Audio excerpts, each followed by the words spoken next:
చాలామంది పొట్ట ఉబ్బరంగా ఉంటుంది, బాగా హెవీగా ఉంటుంది, గ్యాస్ ఎక్కువగా ఫామ్ అవుతూ ఉంటుంది. ఈ బ్లోటింగ్ ఆఫ్ అబ్డామెన్ ఉన్నప్పుడు పర్టికులర్గా వాళ్ళలో నడువు నొప్పి కూడా ఉంటుంది. బ్లోటింగ్ అబ్డామెన్ ముఖ్యంగా లోవర్ అబ్డామెన్ బ్లోటింగ్ ఉన్నప్పుడు ఖచ్చితంగా వాళ్ళల్లో నడుము మీద ఉండే కండరాలకి ఎక్కువగా ప్రెషర్ బిల్డ్ అయ్యి నడువు నొప్పి రావడానికి అవకాశం ఉంటుంది.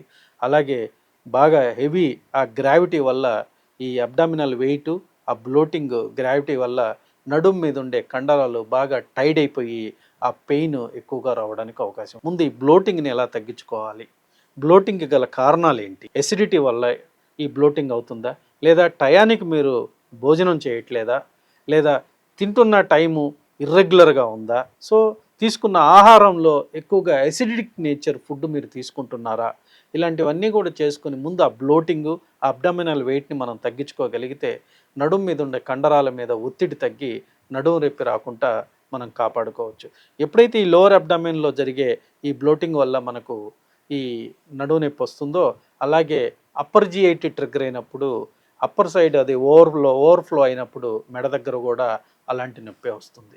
అందువల్ల ఈ డైజెషన్ ఎసిడిటీ వల్ల అది మెడ నొప్పి రావచ్చు, అలాగే బ్లోటింగ్ ఆఫ్ అబ్డామిన్ వల్ల నడువు నొప్పి రావచ్చు.